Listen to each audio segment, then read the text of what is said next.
One of the best styling MPV dito sa atin. Check nyo, I got you ulit.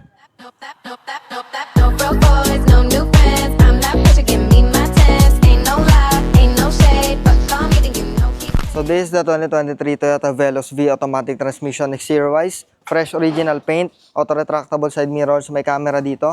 17 inches alloy wheels, bago yung mga tires. At dito naman sa harap, LED day running light, LED headlight, fog lamps, may camera dito at 1 ang ending. At sa pinakalikod, all LED taillight na hanggang dito sa dulo, may rear camera, rear wiper, rear washer at sa trunk.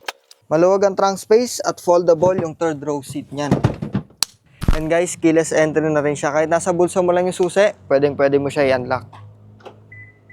Panis. At dito sa loob, intact na headliner, may touch ng fabric at leather yung seats, leather wrap na steering wheel, may mga controls dito, fully digital display with 22,000 kilometers on the clock only, well-designed na dashboard, touchscreen infotainment system, digital climate control, full start button, automatic transmission with plus-minus, electronic parking brake, wireless charging pad, center console, at ang favorite part ko, may touch siya ng leather dito at branding ng Veloz for more premium design. At sa second row, okay ang leg, shoulder, and headroom, 6 patang height ko, meron siyang cup holder, 2 USB ports, weird na air vents at aircon controls. At pagdating naman sa third row seat, huwag ka mag-expect ng space pero at least 7-seater siya. At pagdating naman sa engine, it's a 1.5 liter naturally aspirated 4-cylinder automatic transmission gasoline engine. At dual VVTi technology na to kaya sobrang